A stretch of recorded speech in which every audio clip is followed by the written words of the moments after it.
لأجاريهم قلدت ظاهر ما فيهم فبدوت شخصا آخر كي أتفاخر وظننت أنا أني بذلك حزت غنى فوجدت أني warahmatullahi wabarakatuh. Waalaikumsalam warahmatullahi wabarakatuh. Gimana kabar kalian semuanya? Alhamdulillah, luar biasa. Allahu Akbar. Mulai pelajaran pagi hari ini, kita berdoa bersama-sama. Ayo, siapa yang mau mimpin? Ayo mbaknya, mbak siapa? Pojokan dipimpin baca doa. Mari teman-teman kita berdoa bersama. Bismillahirrahmanirrahim. Raditu billahi robba wa bil islami dinna wa bi Muhammadin nabiyyan wa rasulah. Rabbi zidna ilma warzuqna fahma. Amin ya rabbal alamin. Sebelum Ibu memulai pelajaran pagi hari ini, Ibu akan sedikit mereview materi yang kemarin. Siapa yang masih ingat apa judul materi yang kemarin? Ayo, siapa? Saya Apa mbaknya? puasa. Iya, puasa. Masnya, mas siapa mas? Puasa itu termasuk rukun Islam yang berapa? Keempat. Iya, betul. Udah ya, sekarang kita fokus konsentrasi. Materi kita pada pagi hari ini yaitu sholat berjamaah. Fokus ya. Nah, Ibu mempunyai slogan. Kalau semisal teman kalian ada yang tidak fokus atau tidak konsentrasi, gini. Konsentrasi dimulai. Semisal masnya di sebelahnya masnya ini tidur, masnya langsung konsentrasi. Ntar semuanya konsentrasi dimulai. Paham ya? Ayo coba konsentrasi dimulai. Ya. Sholat berjamaah. Jamaah ada yang tahu? Jamaah itu apa? Gak ada ya? Gak ada. Jamaah itu adalah menurut bahasa adalah kumpulan atau bersama-sama. Sedangkan menurut istilah, sholat berjamaah adalah sholat yang dikerjakan oleh dua orang atau lebih secara bersama-sama. Yang satu menjadi imam dan yang lainnya menjadi makmum. Di sini ada yang pernah tidak berjamaah? Ayo siapa? Banyak ya. Terus habis itu apa sih hukum atau dalil sholat berjamaah? Nah, hukum sholat berjamaah menurut jumhur sunnah muakkad. Ada yang tahu sunnah muakkad itu apa? Bu. Ayo Mas Fadil, apa sunnah muakkad itu? Sangat dianjurkan. Ya, sunnah muakkad adalah sunnah yang sangat dianjurkan. Nah, Nabi kita, Nabi besar Muhammad itu jarang sekali meninggalkan sholat berjamaah. Nah, dalam hal ini sudah diterangkan dalam hadis, yakni an Abdullah bin Umar anna Rasulullah sallallahu alaihi wasallam qol sholatul jamaati tafdulu sholatul fardhi bisa beri wa isyarina darajatan. Dari Ibnu Umar bahwasanya Rasulullah sallallahu alaihi wasallam itu lebih utama daripada sholat sendirian, yaitu sebanyak 27 derajat. Bayangkan 1 dibanding 27. Bayangkan kalian sehari berjamaah terus, 27 dikali 5 berapa? Nah, daripada 1 dikali 5 cuma 5. Syarat-syarat menjadi imam. Nah, jadi menjadi imam itu juga ada syarat-syaratnya. Sebelumnya, apa sih imam dalam salat itu apa? Ada yang tahu? Nggak ada ya? Imam itu adalah orang yang memimpin pelaksanaan sholat berjamaah. Namanya saja pemimpin, berarti sudah harus mahir semuanya. Entah itu dari bacaan Al-Qur'annya, kemudian dalam agamanya adalah imam itu harus orang yang lebih dalam ilmu agamanya. Ya, jelas paham ya, harus beliau sudah dalam agamanya. Kemudian yang kedua, orang yang lebih fasih bacaan Al-Qur'annya. Nah, ketika imam itu sudah mahir bacaan Al-Qur'annya, fasih bacaan Al-Qur'annya, kemudian sudah dalam agamanya, kita pasti akan khusyuk atau hikmat dalam melaksanakan sholat berjamaah. Bayangkan saja, ketika kita mau tamasya nih ya, naik bis, yang nyopir, si sopirnya itu sudah mahir dalam mengendarai busnya, kita pasti akan tenang, kita pasti akan merasakan kenyamanan karena beliau si sopirnya sudah mahir dalam mengendarai bus tersebut. Kemudian yang ketiga, orang yang lebih tua umurnya, kemudian penampilannya juga baik. Yang keempat, imam itu harus berdiri di depan makmum. Ya pastilah ya, masa imam yang di belakang, makmum yang di depan. Masa sopir yang di belakang, nggak mungkin kan ya. Kemudian yang kelima, orang yang berakhlakul karimah, pasti itu jelas sekali.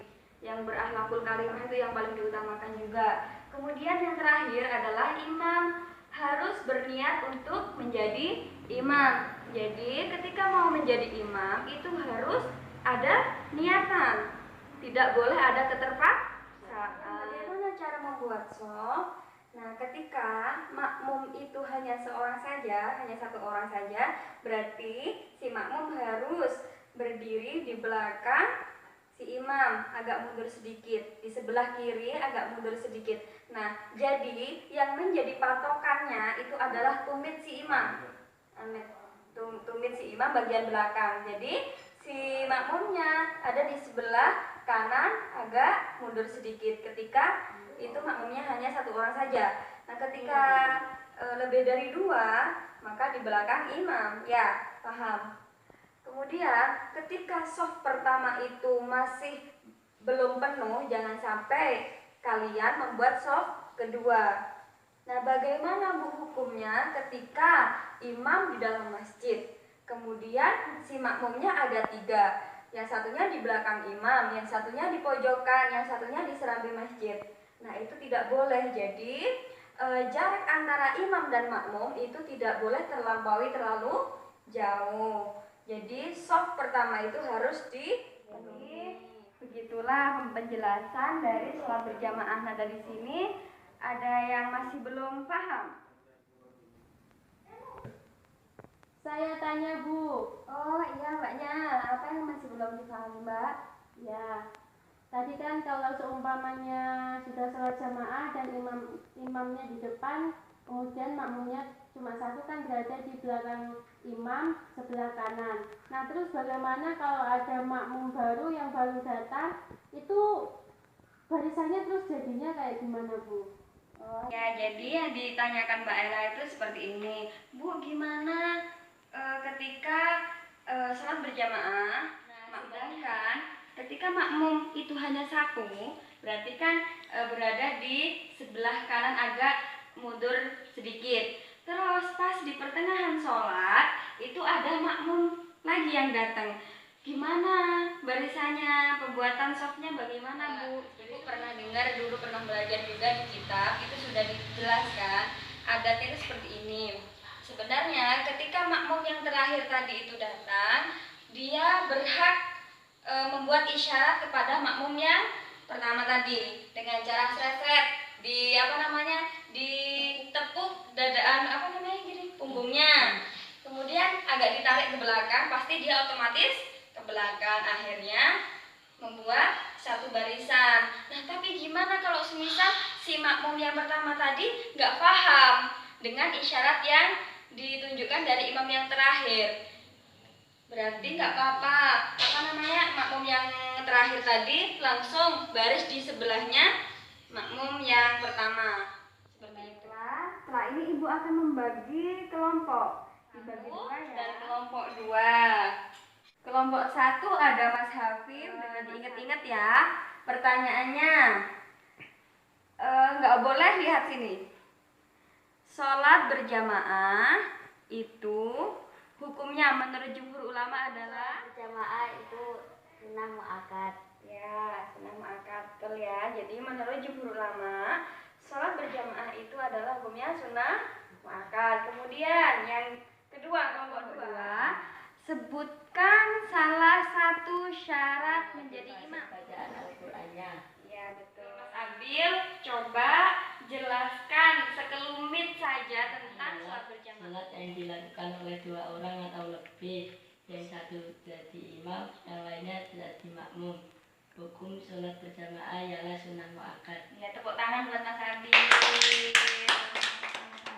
Jadi, sholat berjamaah itu adalah sholat yang dilakukan oleh 2 orang atau lebih secara bersama-sama. Yang satu menjadi imam dan yang lainnya menurut jumhur ulama, mereka mengatakan bahwasanya hukum sholat berjamaah itu adalah sunnah muakkad, sunat yang sangat dianjurkan. Nah, juga ada lagi menurut ulama yang lain, mereka juga mengatakan bahwasanya hukum sholat berjamaah itu adalah fardu ain. Jadi ketika kita tidak melaksanakan sholat berjamaah maka hukumnya dosa. Dan ada lagi yang mengatakan hukumnya fardu kifayah. Sehingga ketika ada salah seorang dari kita mengerjakan sholat berjamaah maka gugurlah kewajiban kita untuk melaksanakan berjamaah. Cukup sekian pembelajaran kita pada pagi hari ini. Semoga bermanfaat. Jangan lupa tetap semangat belajarnya di rumah ya. Jangan lupa juga dipelajari bab selanjutnya tentang zakat ya, tentang zakat. Dan minggu keduanya kita akan melakukan UTS ujian lisan depan Ibu ya. Siap ya? Siap. Mari kita tutup pembelajaran kita pada pagi hari ini dengan doa kafaratul majlis. Bismillahirrahmanirrahim. Subhanakallahumma wa bihamdika asyhadu an la ilaha illa anta astaghfiruka wa atubu ilaik. Walhamdulillahi rabbil alamin. Wassalamualaikum warahmatullahi wabarakatuh. Waalaikumsalam.